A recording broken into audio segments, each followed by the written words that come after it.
नमस्कार दोस्तों, जय श्री राम, हर हर महादेव। क्या हाल है आप सभी का।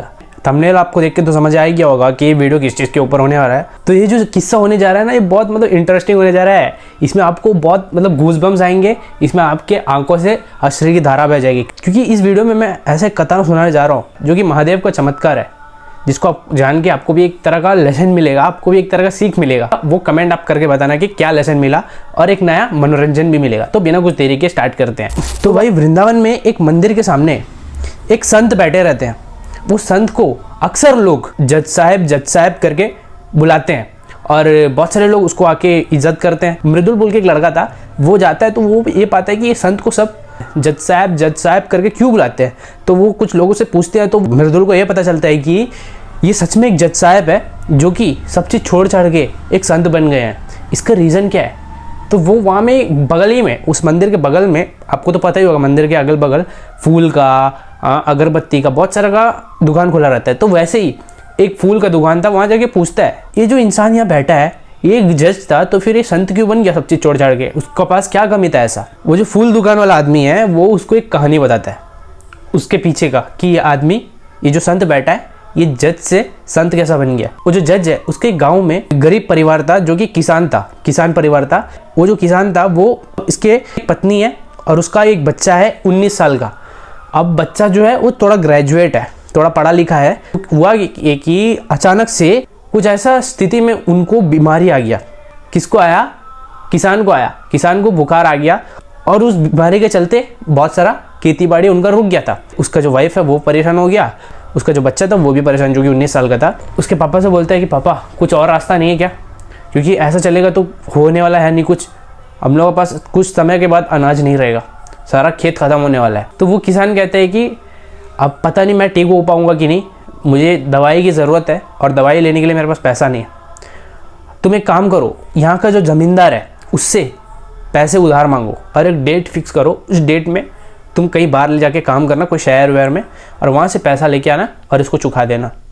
तो बेटा भी समझदार था, 19 साल का बेटा था भाई, तो समझदार तो हो ही गई है। तो वो क्या करता है, उसके पापा का बात रख के बोलता है कि ठीक है पापा, मैं जाके मांगता हूँ। उसी दिन रातों रात वो जाता है ज़मींदार के पास, और वो अपना एक एक बात बताता है कि मेरा पापा के साथ ऐसा हो गया, हमारा काम रुक गया है, जिसकी वजह से हमारे पास पैसा नहीं है, आप थोड़ा सा मदद कर दो। आप बताए हुए डेट में हम आपको पैसा रिटर्न कर देंगे सूद समेत। अब वो ज़मींदार क्या करता है, उनको 10,000 रुपये उधार दे देता है।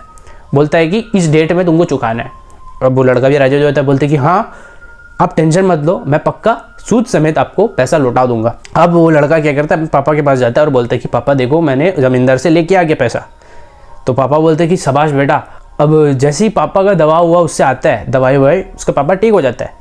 अब जैसे ही पैसा को चुकाने का टाइम आता है ना, तो उसके पापा बोलते हैं कि ठीक है बेटा, अब तुम जाओ शहर वहर में, कोई काम वाम पकड़ो, कोई नौकरी पकड़ो, और वहाँ से पैसा लेके उस ज़मींदार को चुका दो। अब लड़का बोलते हैं कि ठीक है पापा, मैं कल ही निकलता हूँ। अब वो अगला दिन ही निकलता है शहर की तरफ, काम पकड़ता है, कुछ महीने तक काम करता है। कुछ महीने काम करने के बाद, कुछ नौकरी वोकरी करने के बाद वो फिर से अपना गाँव पहुँचता है। गाँव पहुँच के अपने पापा को सारा बात बताता है, सारा पैसा देता है। कुछ पैसे इकट्ठे हुए थे, उसके पापा को लेके आके हाथ में थमा जाता है, बोलते हैं कि पापा मैंने शहर में जाके काम किया था ना, उसका भी पैसा है। उसके पापा कहते हैं कि ठीक है, ये जो 10,000 रुपये आए ये सूद समेत उस ज़मींदार को पहुंचा दो। अब वो लड़का बोलते हैं कि ठीक है। अब वो जाता है ज़मींदार को पहुंचाने के लिए, पैसा ज़मींदार के पास जाता है, ज़मींदार को देता है कि आपने जो डेट बताया था उससे पहले मैंने इसको चुका दिया है।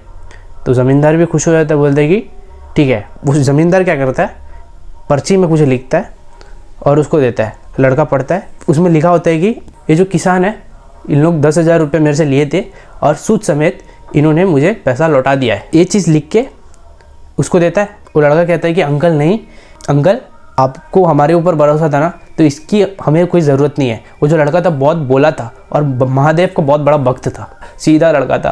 तो वो लड़का बोलता है कि अंकल इसे ज़रूरत नहीं है, हमारा जो सिस्टम है ये भरोसे पे चलता है। आपने हमारे ऊपर भरोसा किया ना, अभी हमको आपके ऊपर भरोसा है, इसका इस चिट्ठी का ज़रूरत नहीं है। तो जो ज़मींदार था वो थोड़ा चालाक था, बोलते कि ये लड़का थोड़ा सीधा साधा लग रहा है, इसको ठगता हूँ, ऐसा उसके माइंड में विचार आता है।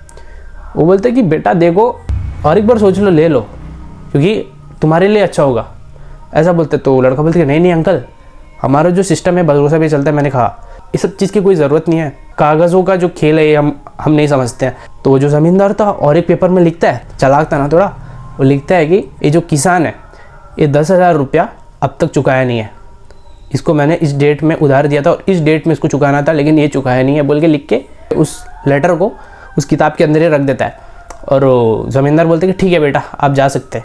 अब वो लड़का भी सोचता है कि वो जो ज़मींदार कुछ और लिखा होगा, उस लड़के ने देखा नहीं था कि ऐसा कुछ लिखा है। तो कुछ दिन बाद ही इसके घर में कोर्ट से कंप्लेन आता है, बोलता है कि आपने ज़मींदार से 10,000 रुपये उधार लिए थे, वो 10,000 रुपये चुकाया नहीं है, इसके ऊपर हम केस कर रहे हैं, आपको इस डेट में कोर्ट में हाजिर होना पड़ेगा।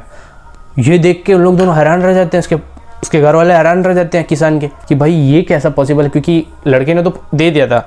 परेशान हो गया भाई, डिप्रेशन में चले गया था वो, बोला मैंने तो दिया था, छोड़ो कोई बात नहीं, सब महादेव के ऊपर छोड़ देते हैं, ऐसा बोलता है।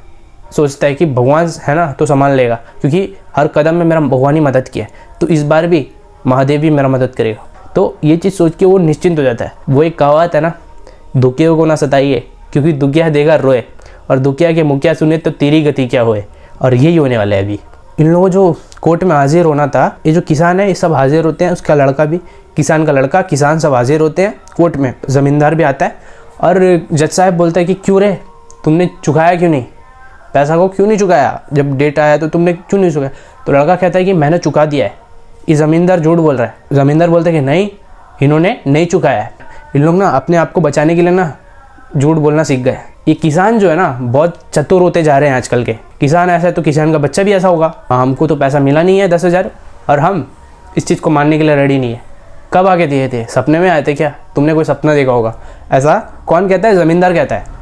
अब वो लड़का भी निश्चिंत था क्योंकि उसको पता था कि सब देखता है, ऊपर वाला भगवान देखता है, महादेव देख रहा है सब चीज़, तो वो निश्चिंत था, एकदम टेंशन फ्री, क्योंकि वो एक भोला लड़का था और भोले लोगों के साथ भोलेनाथ होता है। तो जज साहब बोलता है कि किसान के लड़के को बोलता है कि तुम जब उसको पैसा दे रहे थे 10,000 रुपये, उस जगह में तुम दोनों के अलावा कोई और मौजूद था।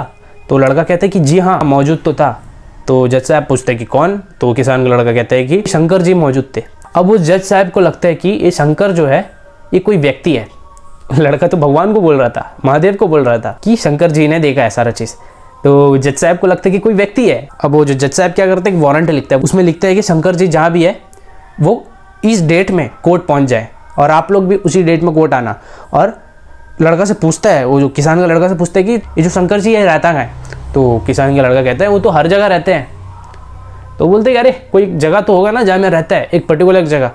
तो किसान का बेटा कहता है कि वहाँ में एक मंदिर है, वहाँ में रहता है वो। अब जज साहब को लगता है कि कोई मंदिर का पंडित होगा जिसने पैसे देने टाइम इनको देखा है। अब वो वारंट लिखता है और सिपाहियों के हाथ में थमा देता है, बोलते हैं कि आज ही लिखा कि उसको वारंट पकड़ा दो और इस डेट में आने को बोल दो। और सिपाही क्या करते हैं, सीधा जाते हैं वारंट उस मंदिर की तरफ जहाँ में उस किसान के लड़के ने कहा था कि इस मंदिर में मिलेगा। अब वो मंदिर में जाते हैं, वो पंडित से मिलते हैं, ये बोलता है कि यहाँ का शंकर कौन है। पंडित बोलते हैं कि शंकर तो यहाँ में विराजमान है, ये जो शिवलिंग बन के विराजमान है यही तो शंकर है। वो बोलता है कि अरे नहीं, कोई व्यक्ति है ना शंकर। वो बोलते हैं कि नहीं, यहाँ में कोई शंकर नाम का कोई व्यक्ति नहीं है, यहाँ में शंकर सिर्फ यहीं में बन के विराजमान है, शिवलिंग है। अब वो बोलते हैं कि ये ले वारंट पकड़ो, हमको तो यही बोला है कि यहाँ में लेके पहुँचाना है, आप देख लो कोई शंकर नाम का व्यक्ति आए तो उसको थमा देना। तो पंडित भी समझता है किसने शंकर नाम का वारंट बनाया है, क्योंकि पंडित को भी पता था कि शंकर नाम का वारंट महादेव के ऊपर ही है, किसी ने महादेव के ऊपर ही लिखवा दिया है। अब पंडित क्या करता है, वो वारंट को लेके सीधा शिवलिंग के साइड में रख देता है, बोलता है कि हर हर महादेव, देखो आपके ऊपर भी वारंट आ गया है अभी आपको तो वहाँ में पेश होना ही पड़ेगा, कोर्ट में पेश होना ही पड़ेगा, हर हर महादेव बोल के उधर जी उसको वारंट को रख देता है और हट जाता है। अब जैसे ही वो कोर्ट का डेट आता है जहाँ में शंकर जी को हाजिर होना था, सब आते हैं। सिपाही लोगों को तो पता था कि ये शंकर नाम का कोई है ही नहीं, पंडित कह रहा था कि ये शिवलिंग को बोल रहा है, सारा सबको पता था कि शंकर नाम का कोई नहीं है। सिर्फ जज साहब को ऐसा लग रहा था कि शंकर नाम का कोई व्यक्ति है या तो कोई पंडित है जो कि मंदिर में रहता है, जिसने ज़मींदार से पैसा लेने टाइम देखा था उनको। अब जज साहब जैसे ही कहते हैं कि शंकर को बुलाओ, तो सिपाही लोग क्या करते हैं, शंकर हाजिर हो, शंकर हाजिर हो 3 बार बोलते हैं, चौथा बार भी बोलते हैं, और चौथा बार जो है वार्निंग के लिए बोलते हैं, शंकर हाजिर हो जाओ। और जैसे ही चौथा बार बोलते हैं, बाहर से कोई वृद्ध आदमी लाठी पकड़ के, मोटी मोटी रुद्राक्ष का माला, सिर में एक पगड़ी, लंगड़ते लंगड़ते चल के आ रहा है, और वो आता है कोर्ट के सामने खड़ा होता है। जज साहब बोलता है कि आपने देखा था क्या जमींदार को पैसा देते हुए? वो जो वृद्ध आदमी तो बोलता है कि हाँ मैंने देखा है। बोलते हैं कि कोई प्रूफ है? वो बोलता है कि जी हाँ सबूत तो है। इसका सबूत आपको उसी के घर में मिलेगा। वो जहाँ बैठता है उसके दाएं तरफ एक लाल किताब रखी हुई है। उस लाल किताब के अंदर एक चिट्ठी है, वही चिट्ठी इसका सबूत है। उस चिट्ठी को जाके उठा लो, उस चिट्ठी में आपको उसका सबूत मिल जाएगा। अब सब हैरान रह जाते हैं भाई। पहले तो बूढ़े आदमी को देख के सब हैरान रह जाते हैं, भाई ये वृद्ध आदमी को तो मैंने कभी देखा ही नहीं था। और जज साहब भी हैरान रह जाते हैं, भाई वृद्ध आदमी है कौन? मैंने इसको कभी ज़िंदगी में कभी देखा नहीं है, बचपन में यही पला बड़ा हूँ, इसको तो भाई भी मैंने ज़िंदगी में कभी देखा नहीं, ये कहाँ से आ गया? और इनका चेहरा में अलग सा तेज है। जज साहब बोलते हैं कि ठीक है, अगर ऐसा है तो अभी लंच ब्रेक होने जा रहा है, लंच ब्रेक के बाद मुझे वो सबूत चाहिए। सिपाहियों को बोल देते हैं कि जल्दी जाके उसके घर से लेके आओ। जैसे ही लंच ब्रेक खत्म होता है उसके सामने वो चिट्ठी पहुंच जाती है जिसमें लिखा था कि किसान के बेटे ने सूद समेत मुझे 10,000 रुपया लौटा दिया है और किसान को कुछ भी देना बकाया नहीं रह गया है। अब जैसे ये देखता है सब हैरान रह जाते हैं और जज साहब सबसे पूछते हैं कि वो बूढ़ा आदमी कहाँ था, वो कहाँ गया, क्योंकि मैंने तो उसको कभी देखा नहीं था। और सबसे पूछता है, सिपाहियों से भी पूछता है कि तुमने कभी इसको देखा है? तो सिपाही कहते हैं कि नहीं, हम तो मंदिर गए थे, वहाँ में वारंट रख के उस पंडित को थमा के आए हैं कि हमें कोई शंकर नाम का व्यक्ति आए तो उसको दे देना। और वो पंडित कह रहा था कि हमें कोई शंकर नाम का व्यक्ति है नहीं, और शंकर जो है वो शिवलिंग बन के हमें विराजमान है, वही एक शंकर है और कोई नहीं है। ये बात जैसे ही जज साहब सुनता है वो बोलते हैं कि ठीक है मुझे जाके देखना पड़ेगा, मंदिर जाके चेक करता हूँ। जैसे ही कोर्ट क्लोज होता है, क्लोज होने के बाद जज साहब अपने घर की तरफ जा रहे होते हैं, तभी वो मंदिर के सामने वो गाड़ी रोकता है, बोलते हैं कि यहाँ रोको, मैं जाके देखता हूँ। और वो जाके देखता है तो वो शिवलिंग के सामने, उस शिवलिंग के नीचे वो वारंट पड़ा हुआ था। वो वारंट को उठा के देखता है तो उसमें यही लिखा होता है कि शंकर इस डेट में हाजिर होना है आपको। ये चीज़ किसने लिखा था? जज साहब ने लिखा था। ये चीज़ देख के हैरान रह जाते हैं, उनके रोंगटे खड़े हुए थे, उनके पैरों के नीचे से ज़मीन निकल जाता है, उनके जो आंसू थे वो निरंतर बहना शुरू हो जाता है। जज साहब को जो ज़िंदगी था उसको पूरा पलट देता है। वो अगला दिन से कोर्ट से इस्तीफा दे देते हैं, सब चीज़ को त्याग देते हैं और वहाँ में जाके बैठ जाते हैं, महादेव का ध्यान करते रहते हैं। जो लोग भी पूछते हैं ना कि जज साहब आपको हुआ क्या है, आप सब चीज़ छोड़ छाड़ के, जो कि इतना बड़ा पद है, इसको छोड़ के अपना रेस्पेक्ट को लात मार के ये एक संत क्यों बन रहे हो, भीख मांग के क्यों खा रहे हो? अब जज साहब कहता है कि मुझे और कुछ नहीं चाहिए, क्योंकि मेरा जो जीवन है, मेरा जन्म लेना सफल हो गया। क्योंकि जिसके कोर्ट के सामने सारी दुनिया लाइन लगा के खड़ी होती है, वो आज मेरे कोर्ट के सामने मेरे सामने खड़ा हुआ था और मैं बैठा हुआ था। ये चीज़ सबको बताते हो। और वो फूल वाला सारा चीज़ मृदुल को बताता है और मृदुल का भी आंसू नहीं रुक रहे। और जैसे ही वो सुनता है, वो जज साहब का चरण स्पर्श करता है और बोलता है कि हर हर महादेव, और मंदिर के अंदर जाता है, माथा वाता टेकता है, भगवान के सामने रोता है, भगवान कभी मेरे ऊपर भी ऐसा कृपा कर दो, मुझे भी दिखाई दे दो आप किसी ना किसी रूप में। और इसके बाद कहानी यहीं में एंड हो जाता है। तो आपको ये वीडियो कैसी लगी? ये एक सच्ची घटना है, ठीक है, कोई मनगढ़ंत नहीं है, ये एक सच्ची घटना है। बहुत मतलब वृंदावन में घटी है ये घटना। वृंदावन में महादेव के एक मंदिर भी है। तो आपको ये वीडियो कैसी लगी कमेंट सेक्शन में अपनी राय जरूर बताना। यहाँ तक वीडियो को देखो, चैनल को लाइक कर दो, शेयर कर दो, कमेंट कर दो। तब तक के लिए मिलते हैं अगले वीडियो में। जय श्री राम, हर हर महादेव।